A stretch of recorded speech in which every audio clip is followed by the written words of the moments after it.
എൻ്റെ പ്രിയപ്പെട്ട സഹോദരൻ, നമ്മളിപ്പോൾ വെറൈറ്റിയാണ് നോക്കുന്നത്. എല്ലാവരും വെറൈറ്റി. പണ്ടൊരു ചങ്ങാതി പറഞ്ഞു, ഉസ്താദെ, അള്ളാഹു എനിക്കൊരു പെൺകുട്ടിയെ തന്നു, ഒരു വെറൈറ്റി പേരാണ് ഞാൻ എൻ്റെ മകൾക്കിട്ടിരിക്കുന്നത്. ഒരു വെറൈറ്റി പേരാണ് എൻ്റെ മകൾക്കിട്ടിരിക്കുന്നത്. അപ്പൊ എന്താ പേര്? ഫാത്തിമ നിഫാസ്. നല്ല പേര്. ഒരു വാപ്പ തൻ്റെ മകൾക്കിട്ടിരിക്കുന്ന പേര് ഫാത്തിമ നിഫാസ്. ഫാത്തിമ എന്ന് പറഞ്ഞാൽ നബിതങ്ങളുടെ മകളുടെ പേര്, നിഫാസ് എന്ന് പറഞ്ഞാൽ പ്രസവ രക്തമൊന്നും. നീ ഹൈലൊന്നും കൂടെ ഇട്ടാൽ മതിയല്ലോ ഒന്നിന്. ഇവിടെ നമ്മുടെ മക്കളുടെ പേരിന്റെ അർത്ഥം നമുക്ക് തന്നെ അറിയണില്ല. എന്താ അതിന്റെ വില? ഇപ്പൊ ഈ അടുത്ത് ഖത്തറിൽ ലോകകപ്പ് നടന്നു. ആ ലോകകപ്പ് നടന്നപ്പോ എൻ്റെ പ്രിയപ്പെട്ട സഹോദരങ്ങളെ, ഒരാൾ എത്രയോ കൊല്ലങ്ങൾക്ക് ശേഷം, എത്രയോ വർഷങ്ങൾക്ക് ശേഷം ഒരു സഹോദരന്, രണ്ടുപേരുടെയും പേര് ഞാൻ പറയുന്നില്ല, ഒരു സഹോദരൻ അള്ളാഹു ഒരു മകനെ കൊടുത്തു. വർഷങ്ങൾക്ക് ശേഷം ചാലക്കുടിക്കാരനോ അങ്കമാലിക്കാരനോ കണ്ട രണ്ടുപേർക്കും അള്ളാഹു ആദ്യമായിട്ടൊരു മകനെ കൊടുത്തപ്പോൾ ആ മകനിട്ട പേര് മെസ്സി എന്നായിരുന്നു. നമ്മുടെ സമുദായം വാട്സപ്പിലും ഫേസ്ബുക്കിലൊക്കെ കാണാം, ഒരു സഹോദരൻ മുഹമ്മദ് സുധാകരൻ എന്ന മകന് പേരിട്ടിട്ടുണ്ട്. എന്തുകൊണ്ട്? നമ്മൾ ചിന്തിക്കേണ്ടത് ഇവിടെയാ. മക്കൾക്ക് നല്ല പേര് വെക്കണമെന്ന് പറയാനുള്ള കാരണം, എൻ്റെ വാപ്പ എനിക്കിട്ടിരിക്കുന്ന പേര് സിറാജുദ്ദീൻ. എടോ, ഈ ലോകത്ത് കോടാനുകോടി പ്രാവശ്യം എത്രയോ ആൾക്കാർ എന്നെ വിളിക്കുന്നത് ദീനിന്റെ വിളക്കെന്ന. എല്ലാരും എന്നെ കാണുമ്പോൾ വിളിക്കുന്നത് ദീനിന്റെ വിളക്കേ, ദീനിന്റെ വിളക്കേ, ദീനിന്റെ വിളക്കേ. ആരുടെയോ ഒരാളുടെ വിളി അല്ല കേട്ടു. അതുകൊണ്ടാണ് ഞാൻ ഇന്ന് നിങ്ങളുടെ മുമ്പിൽ ഇരിക്കുന്നത്. അള്ളാഹു ഈമാൻ നൽകുമാറാകട്ടെ. ഇതാ പേര്, ഇതാണ് പേര്. എല്ലാവരും പേരാ വിളിക്ക. അതുകൊണ്ട് മക്കൾക്ക് അർത്ഥമുള്ള പേരിടണം. ചുമ്മാതിട്ടാ പോരാ. ഈ ഉസ്താദന്മാർ ഏറ്റവും കൂടുതൽ കുടുങ്ങുന്നത് പഠിക്കണ കാലത്ത് പോലും ഇത്രയും ഡിക്ഷണറി നോക്കിയിട്ടുണ്ടാകത്തില്ല. ഈ ഫേസ്ബുക്കിൽ നിന്നൊരു പേര് നോക്കിയിട്ട് ഉസ്താദിനടുക്ക വന്ന് ചോദിക്കുന്നതിന്റെ അർത്ഥം എന്താന്ന്. ഈ സാധു എവിടെ നിന്ന് എടുത്തുകൊണ്ട് വരാൻ അർത്ഥം? എടോ, മക്കൾക്ക് നല്ല പേര് വെക്ക്. മക്കൾക്ക് നല്ല പേരാണ് വെക്കേണ്ടത്. അല്ലാഹുവിന്റെ പരിശുദ്ധമായ ഖുർആൻ, ആ ഖുർആനിൽ അല്ലാഹു പറഞ്ഞ ഒരുപാട് പേരുകളുണ്ടല്ലോ. മക്കൾക്ക് പേര് വെക്കുമ്പോ പരിശുദ്ധമായ ഖുർആനിനകത്ത് അല്ലാഹു പറഞ്ഞിട്ടുള്ള പേരുകൾ പരിഗണിക്കണം. അല്ലാഹുവിന് ഏറ്റവും ഇഷ്ടപ്പെട്ട പേരെന്താ? മുഹമ്മദ് എന്ന അല്ല. അല്ലാഹുവിന് ഏറ്റവും കൂടുതൽ ഇഷ്ടപ്പെട്ട പേരേതാ? അഹബ്ബുൽ അസ്മാഇ ഇലല്ലാഹ്. അബ്ദുല്ലാ എന്ന പേരുള്ള ആരെങ്കിലും ഉണ്ടെങ്കിൽ ഒന്ന് കൈപൊക്കിക്കേ. അബ്ദുല്ലാ ആരെങ്കിലും ഉണ്ടോ? അബ്ദുല്ലാ എന്ന പേരുള്ള ആരെങ്കിലും ഉണ്ടോ? ആരുമില്ല. അബ്ദുറഹ്മാൻ എന്ന പേരുള്ള ആരെങ്കിലും ഉണ്ടോ? ആരുമില്ല. അള്ളാഹുവിന് ഏറ്റവും ഇഷ്ടപ്പെട്ട പേര് ഇത് രണ്ടുവാ. എന്റെ പ്രിയപ്പെട്ടവരെ, അല്ലാഹുവിന്റെ റസൂൽ ഇവിടെന്ന് പറയുകയാ. അതുകൊണ്ട് മക്കൾക്ക് പേരിടുന്ന സമയത്ത് പരിഗണിക്കേണ്ടത് പരിശുദ്ധമായ ഖുർആനിൽ അല്ലാഹു പറഞ്ഞിരിക്കുന്ന പേരുകളാണ്. ഇന്നാ അർസൽനാക ശാഹിദൻ വമുബശ്ശിറൻ വനദീറാ വദാഇയൻ ഇലല്ലാഹി ബിഇദ്നിഹി വസിറാജൻ മുനീറാ. 9.5 മാസക്കാലം ഗർഭം ചുമന്ന മരണവേദനയുടെ വേദനയെന്ന് പ്രസവിച്ച പൊന്നാര മക്കൾക്ക് പേരിടുന്ന സമയത്ത് പരിഗണിക്കേണ്ട പേര് ഖുർആൻ പറയുകയാ. പെങ്ങളെ, ഇന്നാ അർസൽനാക ശാഹിദാ. മുഹമ്മദ് ഷാഹിദ്, മുഹമ്മദ് മുബശ്ശിർ, മുഹമ്മദ് നദീർ, മുഹമ്മദ് ദാഇ, സിറാജ്, മുനീർ. ഇതൊക്കെ അല്ലാഹുവിന്റെ പരിശുദ്ധമായ ഖുർആനിനകത്ത് അല്ലാഹു പറഞ്ഞ പേരുകളാ. എന്തിനാ? 313 സ്വഹാബത്തുണ്ടല്ലോ, ബദരീങ്ങള്. ആ ബദരീങ്ങളുടെ പേരെത്ര വെറൈറ്റിയാ ചെറുപ്പക്കാരാ. അല്ലാഹു തന്ന മക്കൾക്ക് നല്ല പേര് വെക്കൽ ഒരു വാപ്പയുടെ കടമയാണല്ലോ. പെങ്ങളെ, ഖദീജയും നഫീസയും മൈമൂനയും ഫാത്തിമയും, പടച്ചവരെ, മനോഹരമായ ഒരുപാട് പേരുകൾ ഉണ്ടായിരുന്നല്ലോ. എല്ലാം മറന്നില്ലേ? വെറൈറ്റിയുടെ പുറകിലാണല്ലോ, വെറൈറ്റിയുടെ പുറകിലാണല്ലോ. എന്റെ പ്രിയപ്പെട്ടവരെ, ഒരു വാപ്പയുടെ കടമയാണ് തന്റെ മക്കൾക്ക് നല്ല പേര് വെക്കല്, അർത്ഥമുള്ള പേര് വെക്കല്. ആ പേരിന് വിലയുണ്ടടോ. ആ പേരിന്റെ അർത്ഥത്തിന് മഹത്വമുണ്ടടോ. എന്റെ പ്രിയപ്പെട്ടവരെ, വാപ്പയുടെ കടമയാണെന്ന് ഉമർ തങ്ങൾ അവിടെന്ന് പറയുമ്പോ, ഈ വഅദ് കേൾക്കാൻ വന്നിരിക്കുന്ന നിങ്ങളൊക്കെ മക്കൾക്ക് നല്ല പേര് വെച്ചവരാ. അബൂബക്കർ എന്നും ഉമർ എന്നും ഉസ്മാൻ എന്നും അലിയെന്നും മിസബെന്നും പടച്ചവനെ ഉമൈറെന്ന് ആൺകുട്ടികൾക്ക് പേരിട്ടവളാണ്. ആയിഷ, ഖദീജ, മൈമൂന, നഫീസ പെൺകുട്ടികൾക്ക് നല്ല പേര് വെച്ചവരാണ്. എങ്കിൽ ഈ വയലുകൾ കാമെന്നിരിക്കുന്നവരോട് ചോദിക്കട്ടെ, ഒരു പിതാവ് തന്റെ മകന് വെച്ചിരിക്കുന്ന പേര് നന്മയുള്ളവന് ഹസൻ എന്നാണ്. മോനെ ഹസനെ, മോനെ ഹസനെ, എടാ നന്മയുള്ളവനെ, എടാ നന്മയുള്ളവന്. പടച്ചവനെ വാപ്പ തന്റെ പൊന്നാര മകനിട്ടിരിക്കുന്ന പേരിങ്ങനാ. പക്ഷേ എന്റെ ഉപ്പമാരോട് ചോദിക്കട്ടെ, ഉമ്മമാരോട് ചോദിക്കട്ടെ, മക്കളുടെ പേര് വിളിക്കുന്ന എത്ര പേരുണ്ട്?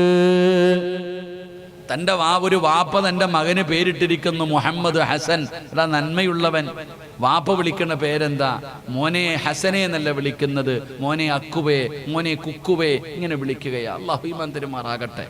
മക്കൾക്ക് നല്ല പേര് വെച്ചിട്ട് വാപ്പ അത് വിളിക്കാറില്ല, ഉമ്മ ഇത് വിളിക്കാറില്ല. വാവാ വാവാന്ന്. രണ്ട് മക്കളെ കെട്ടിച്ച് അടുത്തനെ കെട്ടിക്കാറായി, ഇപ്പോഴും വാവേന്ന് വിളിച്ചോണ്ട് നടക്കാം.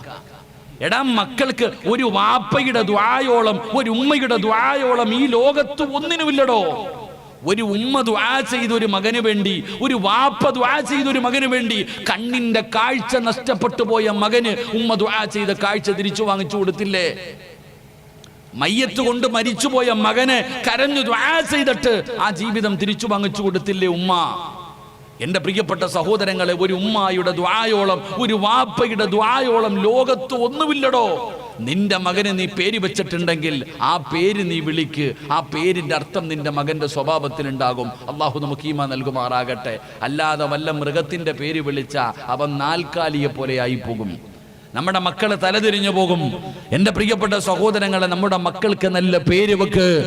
നമ്മുടെ മക്കളുടെ പേര് തന്നെ നമ്മൾ വിളിക്ക്. അതുകൊണ്ട് എന്റെ പ്രിയപ്പെട്ടവരോട് പറയുകയാ, ഒരു പിതാവിന് തന്റെ മക്കളോടുള്ള രണ്ടാമത്തെ കടമ എന്താ? മക്കൾക്ക് നല്ല പേര് വെക്കല് വാപ്പയുടെ കടമയാണെന്ന് മഹാനായ നബിയുനാ റസൂലുള്ളാഹി സ്വല്ലല്ലാഹു അലൈഹി വസല്ലമ തങ്ങൾ പറയുമ്പോ മൂന്നാമത്തെ കാര്യം എന്തെന്നറിയോ? ഒരു വാപ്പയ്ക്ക് തന്റെ മക്കളോടുള്ള മൂന്നാമത്തെ കടമ എന്താ? മഹാനായ ഉമർ ഇബ്നുൽ ഖത്താബ് റളിയല്ലാഹു തആല അൻഹു ആ ചെറിയ കുട്ടിയോട് പറഞ്ഞു കൊടുക്കുന്ന, മോനെ നിനക്ക് അദബ് പഠിപ്പിച്ചു തരലു, നിനക്ക് അല്ലാഹുവിന്റെ ഖുർആൻ പഠിപ്പിച്ചു തരലു വാപ്പയുടെ കടമയാണെന്ന് മഹാനായ സയ്യിദുനാ ഉമർ ഇബ്നുൽ ഖത്താബ് റളിയല്ലാഹു തആല അൻഹു പറഞ്ഞു കൊടുക്കുമ്പോ ആ മകനതാ ഉമർ തങ്ങളോട് പറയുന്നു, തങ്ങള് ഒരു ഹർഫ് പോലും എന്റെ ഉപ്പ എനിക്ക് പഠിപ്പിച്ചു തന്നിട്ടില്ല. പിതാവിനോട് പറയുകയാണ്, നിന്റെ കടമയാ നിന്റെ മക്കൾക്ക് ദീൻ പഠിപ്പിച്ചു കൊടുക്കല്. അല്ലാഹ് ആരാണെന്ന് പഠിപ്പിച്ചു കൊടുക്കേണ്ടത് വാപ്പയാ. ഒരു വാപ്പയുടെ കടമയാണ് അല്ലാഹ് ആരാണെന്ന് പഠിപ്പിച്ചു കൊടുക്കല്. ദീൻ എന്താണ്, നബി തങ്ങൾ ആരാണെന്ന് പഠിപ്പിച്ചു കൊടുക്കല്. അത് പള്ളിയിലെ ഉസ്താദിന്റെ ജോലിയല്ല, മാതാപിതാക്കളുടെ കടമയാണ്. മക്കൾക്ക് ദീൻ പഠിപ്പിച്ചു കൊടുക്കണം, മക്കൾക്ക് നല്ലത് പറഞ്ഞു കൊടുക്കണം, അവർക്ക് ഖുർആൻ പഠിപ്പിച്ചു കൊടുക്കണം. ഇത് പിതാവിന്റെയും മാതാവിന്റെയും കടമയാണെന്ന് നബി തങ്ങൾ പഠിപ്പിക്കുമ്പോ വാപ്പാ നിനക്ക് പറയാൻ കഴിയോ? നിന്റെ മക്കൾക്ക് അദബ് പഠിപ്പിച്ചു കൊടുത്തിട്ടുണ്ട്, ഉസ്താദേ ദീൻ പഠിപ്പിച്ചു കൊടുത്തിട്ടുണ്ട്, അല്ലാഹ് ആരാണെന്ന് പഠിപ്പിച്ചു കൊടുത്തിട്ടുണ്ട് എന്ന് പറയാനുള്ള ധൈര്യം ഏത് വാപ്പയ്ക്കാവുള്ളത്, ഏത് ഉമ്മയ്ക്കാവുള്ളത്? ഇന്നത്തെ മക്കൾക്ക് അല്ലാഹനെ കുറിച്ച് അറിയില്ലല്ലോ, അല്ലാഹ് ആരാണെന്ന് അവർക്കറിയില്ല. അങ്ങനെ അറിയുമായിരുന്നെങ്കിൽ നിന്റെ മക്കള് തൂങ്ങിച്ചാകില്ലായിരുന്നോ? പരീക്ഷയ്ക്ക് തോറ്റതിന്റെ പേരിൽ ആത്മഹത്യ ചെയ്യില്ലായിരുന്നു. പടച്ചവനെ, മക്കളിൽ നിന്ന് ആത്മഹത്യ ചെയ്യുന്ന കാലമാണ്. അവർക്ക് അല്ലാഹനെ കുറിച്ചറിയില്ല, നബിതങ്ങളെ കുറിച്ചറിയില്ല. വാപ്പാ നിന്റെ ജോലിയാ, ഒരു പിതാവിന്റെ ജോലിയാണ് മക്കൾക്ക് ദീൻ പഠിപ്പിച്ചു കൊടുക്കല്, അവർക്ക് മര്യാദ പഠിപ്പിച്ചു കൊടുക്കല് വാപ്പയുടെ കടമയാണെന്ന് നബി മുഹമ്മദ് മുസ്തഫ സ്വല്ലല്ലാഹു അലൈഹി വസല്ലമ തങ്ങൾ പഠിപ്പിക്കുമ്പോ പടച്ചവനെ, അല്ലാഹുവിന്റെ പള്ളിയുടെ മിനാരത്തിൽ നിന്ന് ഹയ്യ അലസ് സ്വലാഹ്, ഹയ്യ അലൽ ഫലാഹ് 5 നേരം അല്ലാഹുവിന്റെ പള്ളിയുടെ മിനാരത്തിൽ നിന്ന് ബാങ്ക് വിളിക്കുമ്പോ വാപ്പാ നിസ്കരിപ്പിക്കേണ്ടത് നിന്റെ കടമയല്ലേ, അത് നിന്റെ ബാധ്യതയല്ലേ, നിന്റെ മക്കളെ നിസ്കരിപ്പിക്കണമല്ലോ. അതുകൊണ്ടല്ലേ ദീൻ പറഞ്ഞത് 7 വയസ്സുള്ളവനോട് നിസ്കരിക്കാൻ കൽപ്പിക്കണം, 10 വയസ്സായിട്ട് നിസ്കരിച്ചില്ലെങ്കിൽ അവനെ തല്ലണമെന്നാ. 7 വയസ്സുള്ളവനോട് നിസ്കരിക്കാൻ കൽപ്പിക്കണം, 10 വയസ്സായിട്ട് നിസ്കരിക്കാത്തവനെ തല്ലണമെന്നാ ദീൻ പഠിപ്പിക്കുന്നത്. നിസ്കരിക്കാത്തതിന്റെ പേര് മക്കളെ തല്ലിയ ഏതെങ്കിലും വാപ്പുണ്ടോ? ഏതെങ്കിലും ഒരു വാപ്പുണ്ടോ? കൈവക്കാൻ ധൈര്യം ഉണ്ടാകത്തില്ല. നിസ്കരിക്കാത്തതിന്റെ പേര് മക്കളെ തല്ലി ഏത് ഉമ്മയാവുള്ളത്? ഇല്ല സഹോദര, മക്കളെ തല്ലാൻ വാപ്പയ്ക്ക് അധികാരമില്ല. കാരണം വാപ്പ നിസ്കരിക്കാറില്ല, പിന്നെ എങ്ങനെ മക്കളെ തല്ലാൻ? ആദ്യം വാപ്പ നിസ്കരിക്കണമല്ലോ, ഉമ്മ നിസ്കരിക്കണമല്ലോ. ആദ്യം നന്നാകേണ്ടത് നമ്മളാടോ. നമ്മൾ നന്നായി കഴിഞ്ഞാൽ നമ്മുടെ മക്കള് നന്നാകും. നമ്മളാദ്യം നന്നാകേണ്ടത്. എന്റെ പ്രിയപ്പെട്ടവരെ, വാപ്പ നിസ്കരിക്കാൻ പള്ളിയിൽ പോകാതെ മക്കളോട് പറയുന്ന പള്ളിയിൽ പോകാൻ എന്തർത്ഥമാണ്? ഉമ്മ പടച്ചവനെ നിസ്കരിക്കുന്നില്ല, ഖുർആൻ ഓതുന്നില്ല, മക്കളോട് പറയുന്ന നന്നാകാൻ എങ്ങനാ പെങ്ങള്? അതുകൊണ്ട് എന്റെ പ്രിയപ്പെട്ടവരോട് പറയുന്നു, ആദ്യം നന്നാകേണ്ടത് മാതാപിതാക്കളാ. അല്ലാഹുവിന്റെ പരിശുദ്ധമായ ഖുർആൻ പറഞ്ഞ ഒരു ദുആയുണ്ടല്ലോ, നബി തങ്ങൾ പറഞ്ഞു, ഈ ദുആ ചെയ്യുന്നവന് സ്വർഗ്ഗത്തിലൊരു വീടുണ്ടെന്ന്. ഈ ദുആ ചെയ്യുന്നവർക്ക് സ്വർഗ്ഗത്തിലൊരു വീടുണ്ട്. എന്താണ് ചെയ്യേണ്ട ദുആ? റബ്ബനാ ഹബിലനാ മിൻ അസ്വാജിനാ വദുരിയാതിനാ ഖുർറത അയ്യുനിൻ വജഅൽനാ ലിൽമുത്തഖീന ഇമാമാ.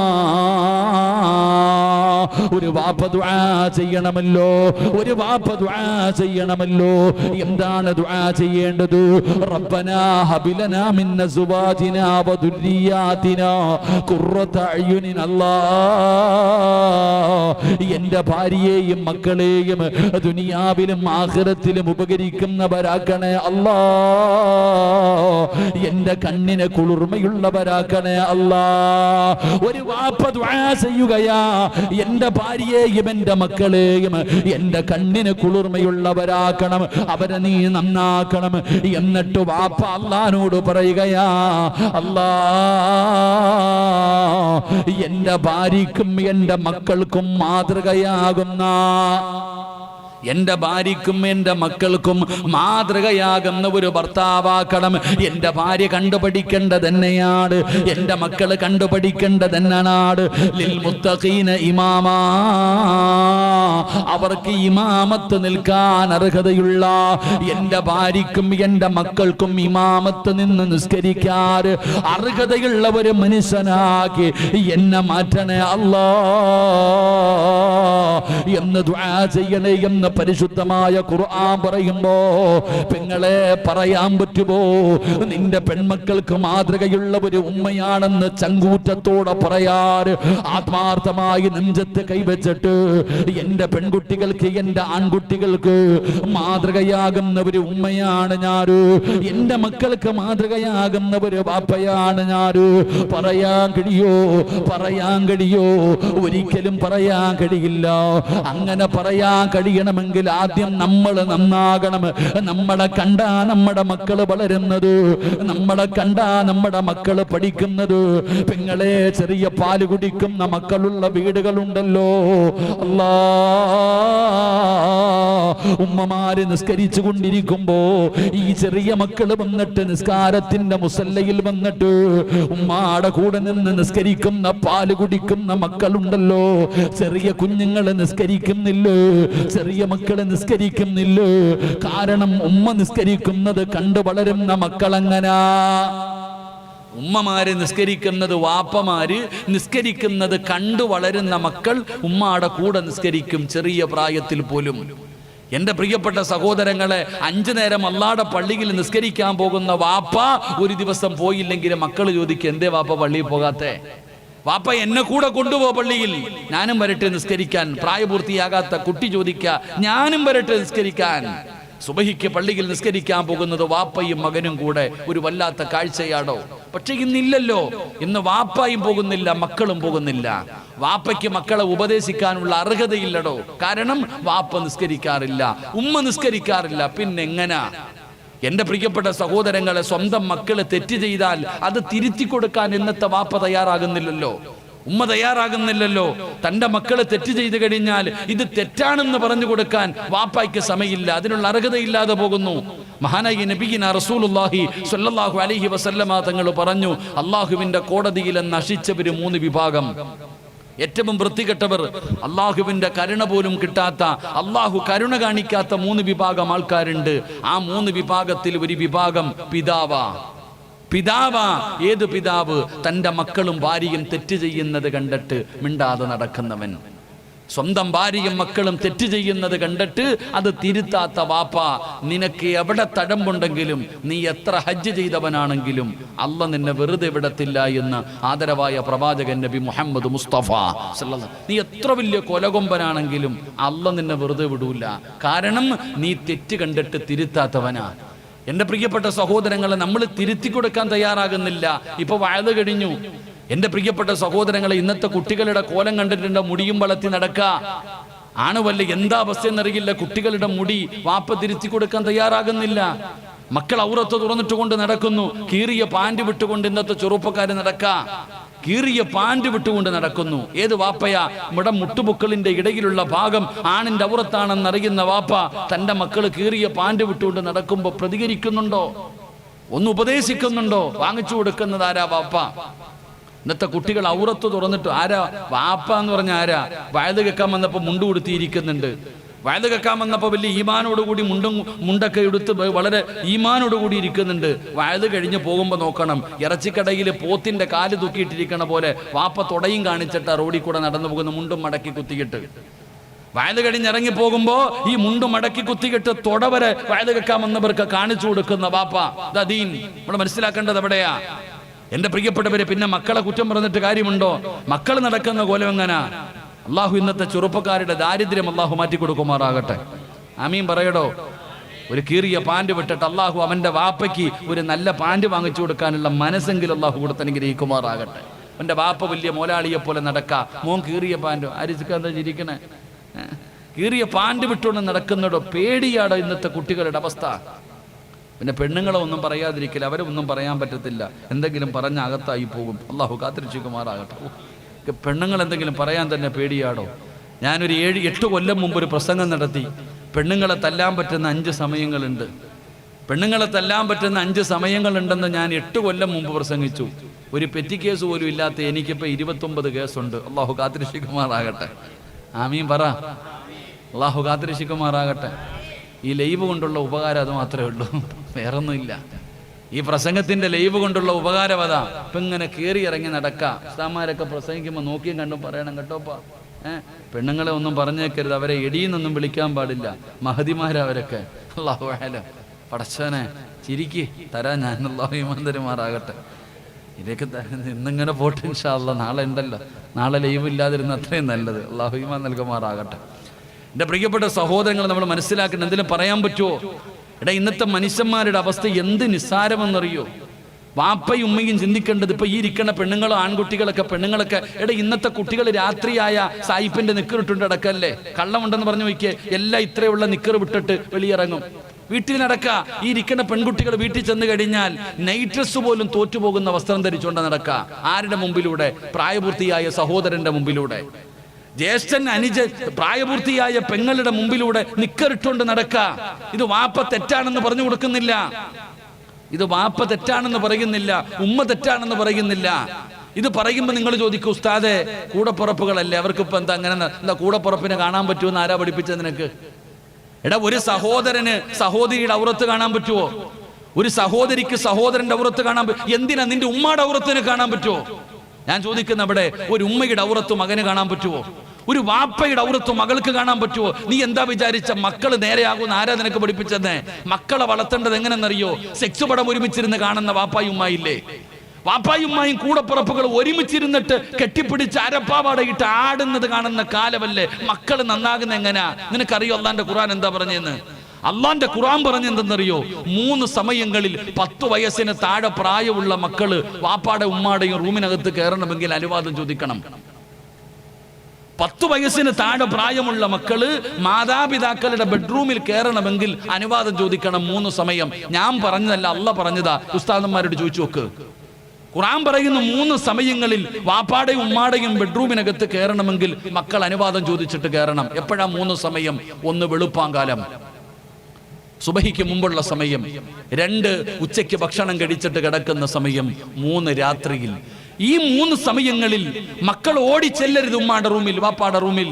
മാതാപിതാക്കളുടെ റൂമിന്റെ മുമ്പിൽ പോയിട്ട് അനുവാദം ചോദിക്കണം, ഞാൻ കയറി വരട്ടെ.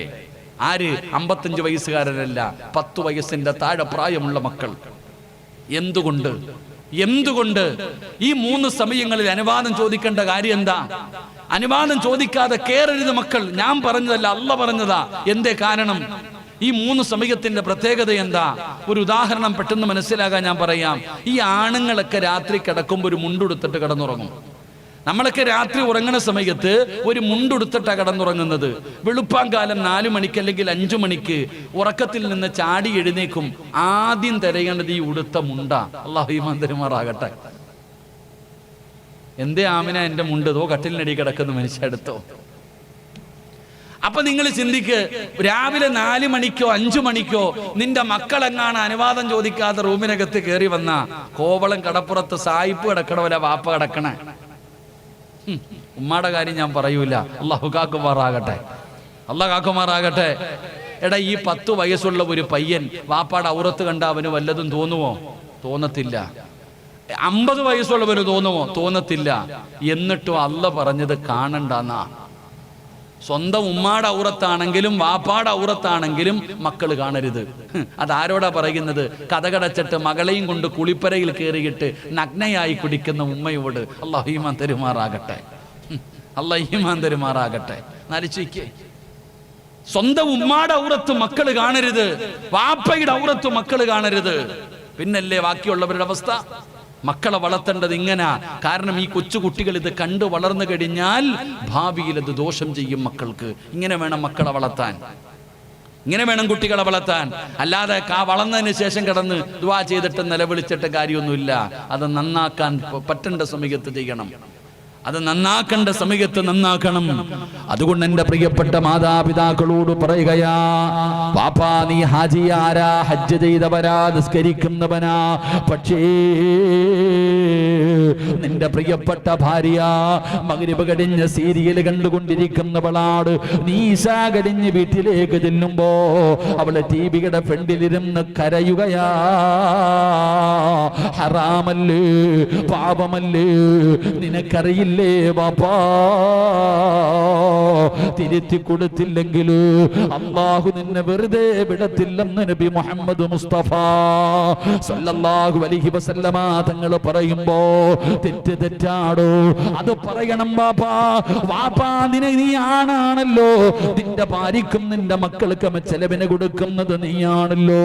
അല്ലാഹു നിന്നെ ഏൽപ്പിച്ചിരിക്കുന്ന അമാനത്താവര്. നിന്റെ ഭാര്യയും നിന്റെ മക്കളും അല്ലാഹു നിന്നെ ഏൽപ്പിച്ചിരിക്കുന്ന അമാനത്താ. നാളെ അതിനെക്കുറിച്ചും അല്ലാഹു നിന്നോട് ചോദിക്കുമെന്നാണ് ഖുർആൻ പറഞ്ഞത്. ഖു അൻഫുസകും വഅഹ്ലീകും നാറാ വഖൂദുഹന്നാസു വൽ ഹിജാറാ.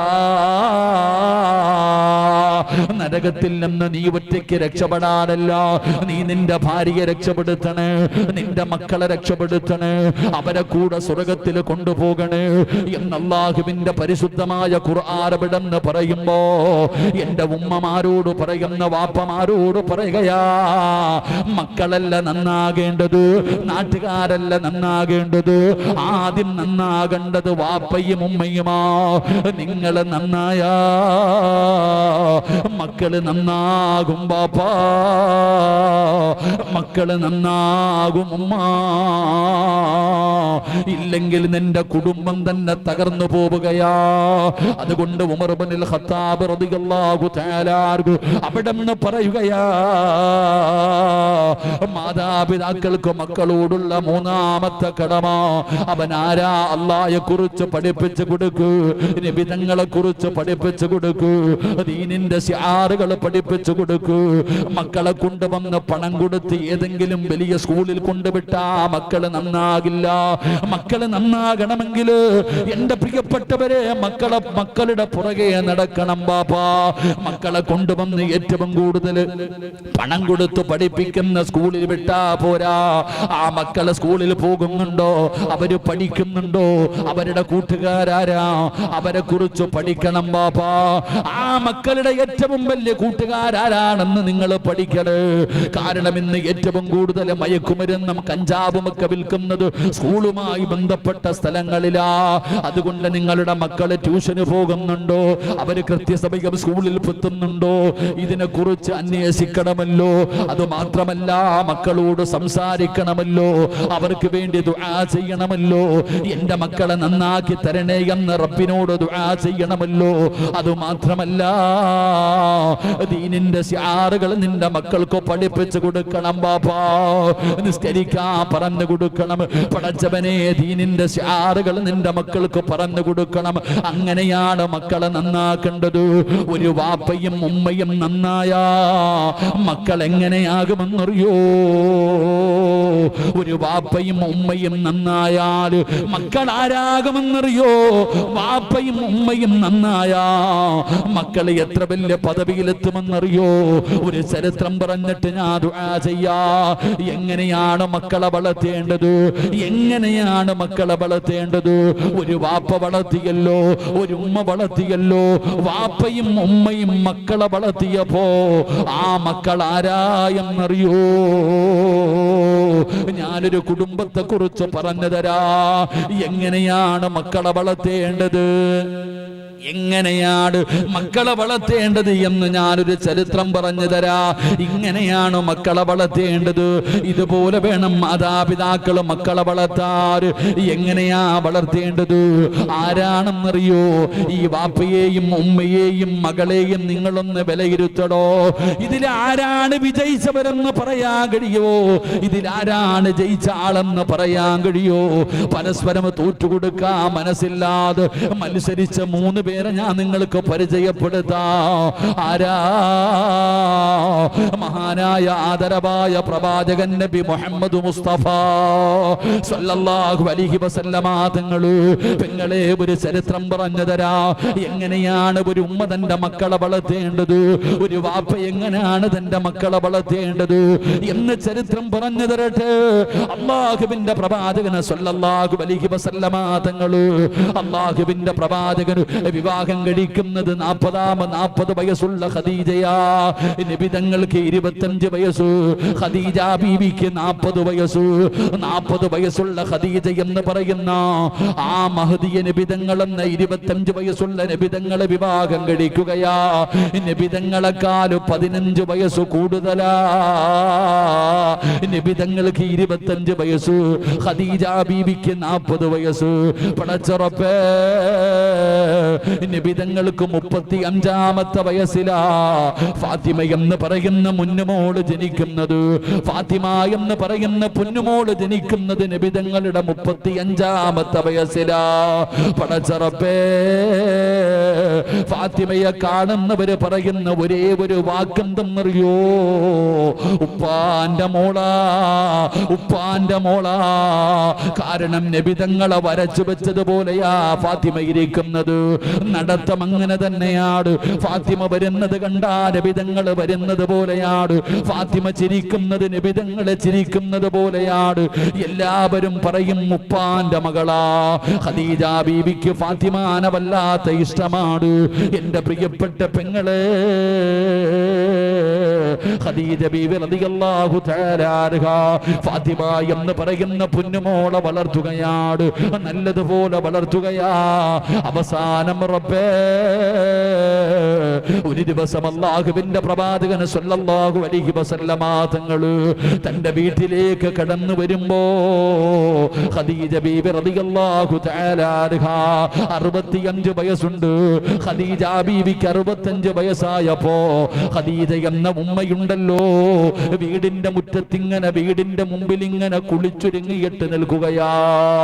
കുളിച്ചൊരുങ്ങിയിട്ട് ഖദീജ എന്ന 65 വയസ്സുള്ള ആ പ്രായം ചെന്ന ഉമ്മ വീടിന്റെ മുമ്പിൽ കുളിച്ച് റെഡിയായി നിൽക്കുകയാണ്.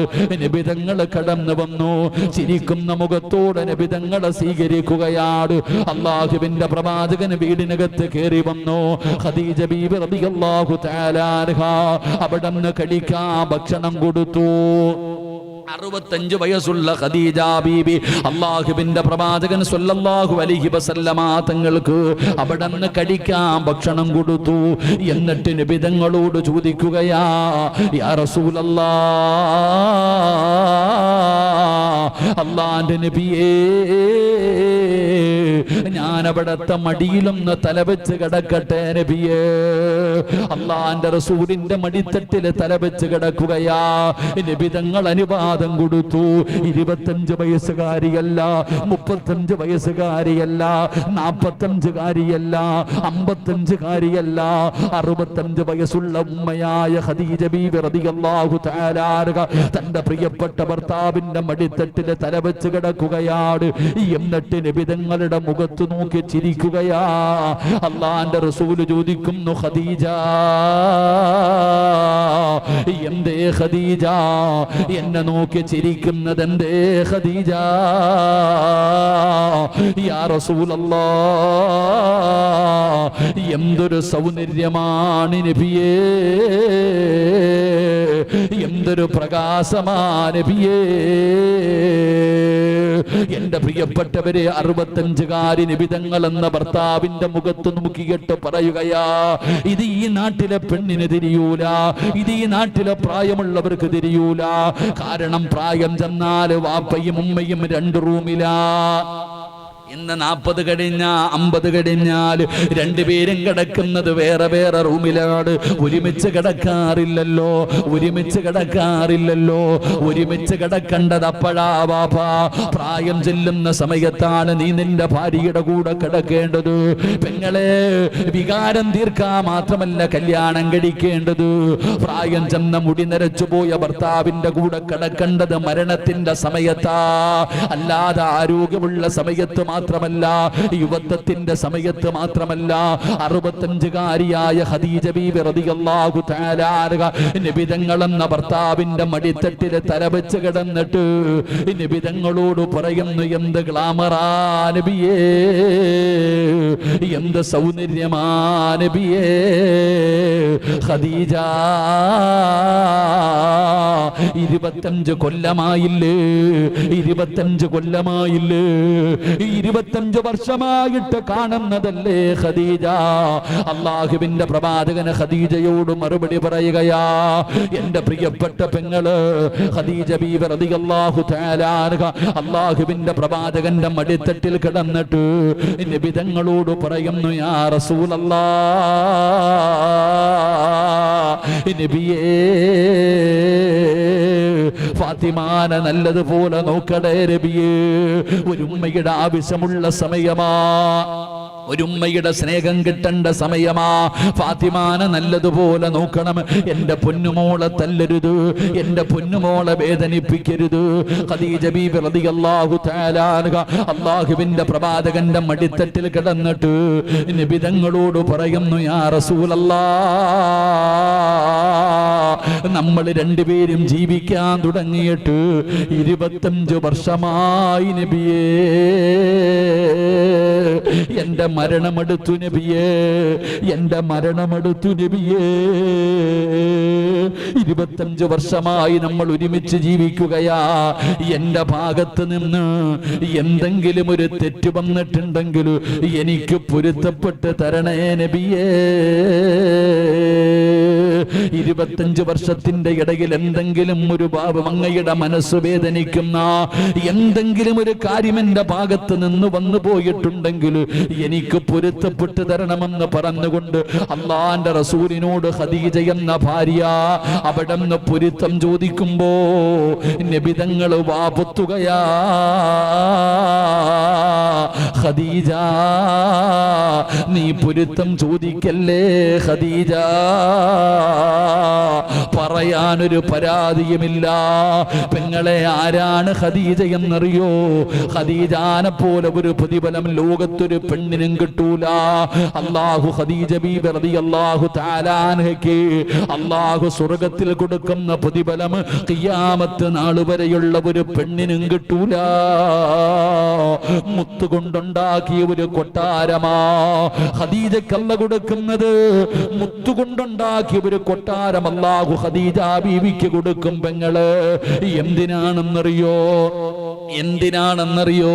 25 വർഷം അല്ലാഹുവിന്റെ റസൂലിന്റെ കൂടെ ജീവിച്ചു. 25 കൊല്ലം ജീവിച്ചിട്ട് ഒരിക്കൽ പോലും നബിതങ്ങളുടെ മുമ്പിൽ ശബ്ദമുയർത്തിയിട്ടില്ല. നബിതങ്ങളെക്കാൾ 15 വയസ്സ് കൂടുതലാ ഖദീജയ്ക്ക്.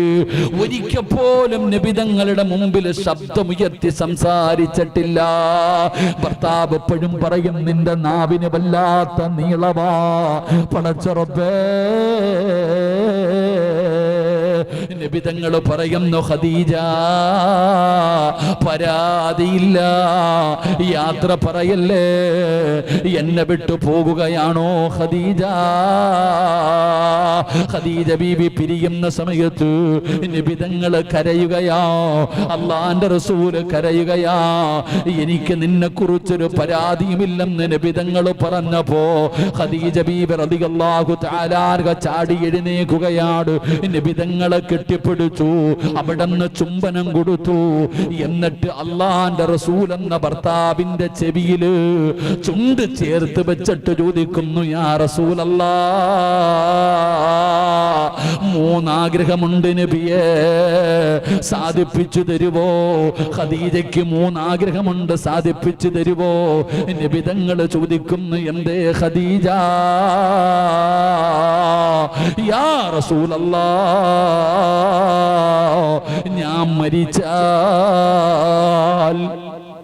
ഞാൻ മരിച്ചു കഴിഞ്ഞ എന്റെ മയ്യത്ത് നിങ്ങൾ കുളിപ്പിക്കണം, വേറെ ആരെയും കൂട്ടരുത്. എന്റെ ശരീരം വേറെ ആരും കാണരുത്, എന്റെ ശരീരം വേറെ ആരെയും കാണിക്കരുത്. അങ്ങ് വേണം എന്റെ മയ്യത്ത് കുളിപ്പിക്കാൻ. നബിതങ്ങളോട് ചോദിച്ചു, കുളിപ്പിക്കുമോ നബിയെ? നബിതങ്ങൾ സമ്മതിച്ചു.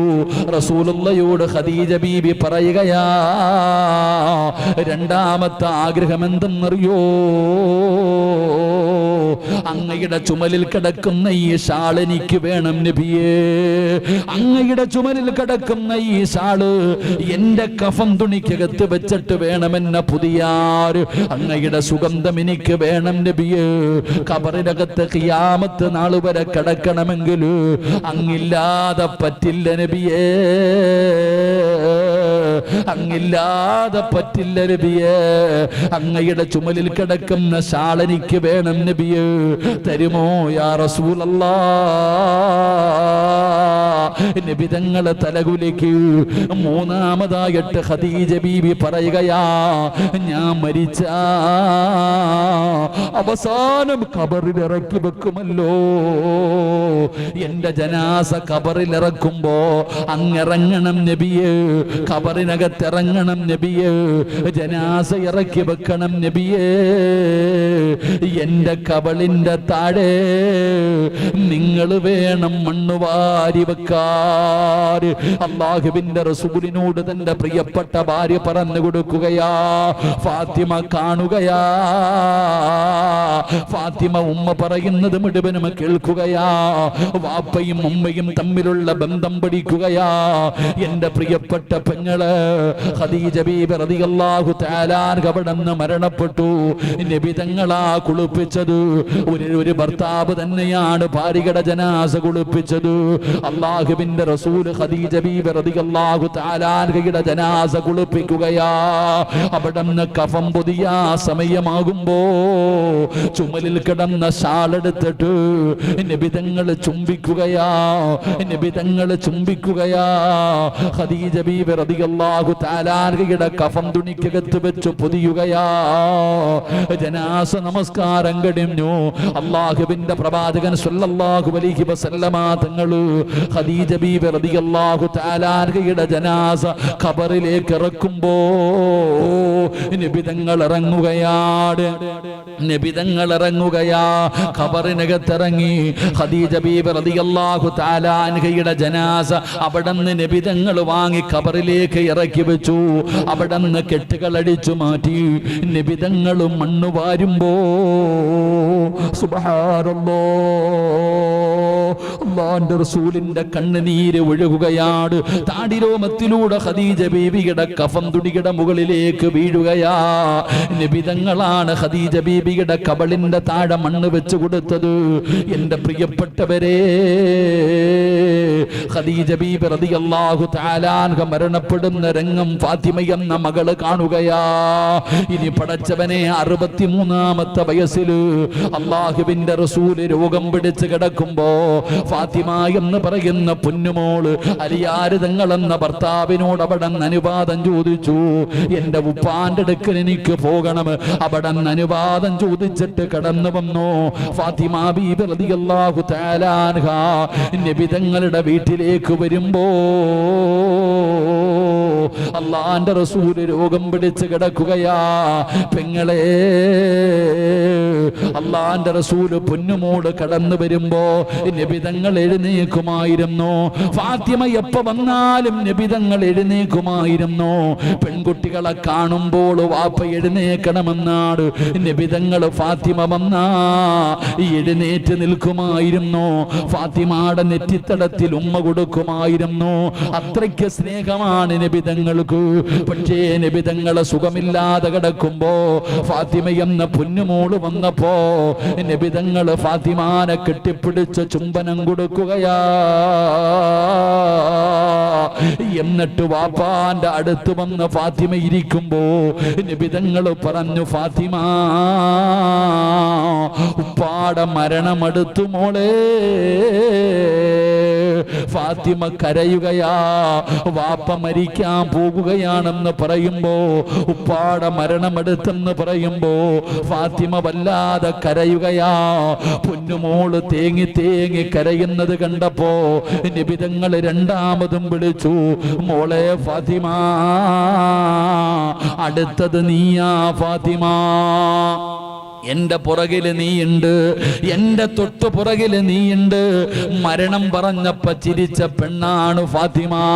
വാപ്പ പറഞ്ഞു, അടുത്തത് നിന്റെ ഊഴമാട്.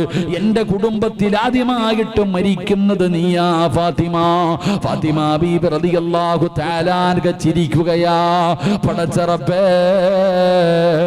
നബി തങ്ങൾ ആയിഷ ബീബിയുടെ മടിത്തട്ടിൽ കിടക്കുകയാണ്. റബീഉൽ അവ്വൽ 12 അല്ലാഹുവിന്റെ പ്രവാചകൻ സ്വല്ലല്ലാഹു അലൈഹി വസല്ലമ തങ്ങൾ ആയിഷ ബീബിയുടെ മടിത്തട്ടിൽ കിടക്കുകയാണ്. ആയിഷ ബീബി റളിയല്ലാഹു തആല അൻഹയുടെ മടിത്തട്ടിൽ കിടക്കുകയാ. ഭാര്യയുടെ മടിയിൽ ഭർത്താവ് കിടക്കുന്നു. നബി തങ്ങളുടെ ചാരത്ത് ആ ഫാത്തിമ ബീബി റളിയല്ലാഹു തആല അൻഹ ഇരിക്കുന്നുണ്ട്. ആയിഷ ബീബിയുടെ നെഞ്ചത്ത് കിടന്നിട്ട് ഫാത്തിമ ബീബി റളിയല്ലാഹു തആല അൻഹ നോക്കുമ്പോ റസൂലുള്ളാഹി എന്ന വാപ്പ ആയിഷ ബീബിയുടെ നെഞ്ചിൽ കിടന്നിട്ട് വഫാത്താവുകയാ. തന്റെ ഭാര്യയുടെ നെഞ്ചത്ത് കിടന്നിട്ടാണ് നബി തങ്ങൾ വഫാത്താകുന്നത്. അള്ളാന്റെ റസൂലിന്റെ മരണവും കണ്ടു, തന്റെ ഉമ്മയായ ഖദീജ ബീവിയുടെ മരണവും കണ്ടു. ഇനി ഫാത്തിമാനെ അറിയണോ? ഈ വാപ്പായ്ക്കും മകൾക്കും ജനിച്ച ഫാത്തിമയുടെ ചരിത്രം അറിയണോ? പെങ്ങളെ, 29 വയസ്സ് ഫാത്തിമ ബീബി റളിയല്ലാഹു തആല അൻഹയ്ക്ക് 29 വയസ്സ് പ്രായമായപ്പോ ഒരു ദിവസം ഒരുങ്ങി വീടിന്റെ മുമ്പിൽ നിൽക്കുകയാ. ഫാത്തിമ ബീബി 29-ാമത്തെ വയസ്സിൽ കുളിച്ചൊരുങ്ങി നല്ല വസ്ത്രം ധരിച്ച് വീടിന്റെ മുമ്പിൽ നിൽക്കുകയാ. അതാ വരുന്ന സയ്യിദുനാ അലി ഇബ്നു അബീ ത്വാലിബ് റളിയല്ലാഹു തആല അൻഹു.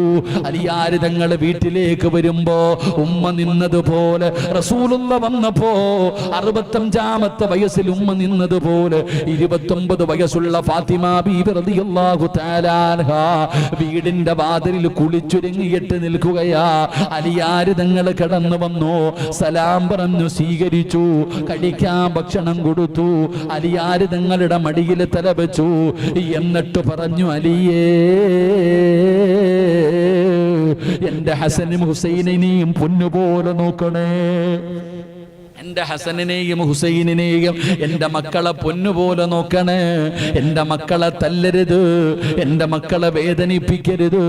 ഫാത്തിമ ബീബി റളിയല്ലാഹു തആല അൻഹ അലിയാർ തങ്ങളോട് പറഞ്ഞു കൊടുക്കുന്നു, അലിയേ,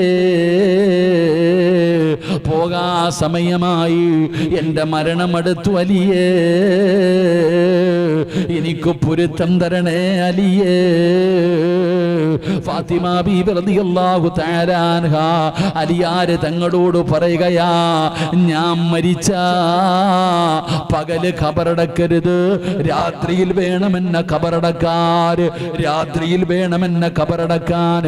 എന്തേ ഫാത്തിമ, എന്തേ പകല് ഖബറടക്കിയാൽ, എന്തേ പകല് ഖബറടക്കിയാൽ? അലിയാർ തങ്ങളോട് ഫാത്തിമ ബീവി റളിയല്ലാഹു തആല അൻഹ പറയുകയാ, എന്നെ പകലാണ് മരിക്കുന്നതെങ്കിൽ, ഖബറടക്കുന്നതെങ്കിൽ, എൻ്റെ കഫം പൊതിയുന്നത്, എൻ്റെ മയ്യത്ത് ചുമക്കുന്നത്, എൻ്റെ മയ്യത്ത് ഖബറിൽ ഇറക്കി വെക്കുന്നത് അന്യപുരുഷന്മാരാ. അവരെന്നെ 3 കഷ്ടം തുണിയിൽ പൊതിഞ്ഞ്, വെള്ള തുണിയിൽ പൊതിഞ്ഞിട്ട് എൻ്റെ ജനാസ കൊണ്ടുപോകുമ്പോ അവരെൻ്റെ ശരീരത്തിൻ്റെ വടിവ് കാണുമല്ലോ, എനിക്കിഷ്ടമല്ല. ജനാസ കൊണ്ടുപോകുന്ന സമയത്ത് പോലും, ഖബറിൽ ഇറക്കുന്ന സമയത്ത് പോലും എൻ്റെ ശരീരത്തിൻ്റെ വടിവ് കാണുന്നത് എനിക്കിഷ്ടമല്ല അലിയേ. ഉമ്മ ഭർത്താവിനോട് പറഞ്ഞ്, എൻ്റെ മയ്യത്ത് നിങ്ങൾ കുളിപ്പിക്കണം, കാരണം വേറെ ആരും കാണുന്നത് എനിക്കിഷ്ടമല്ല.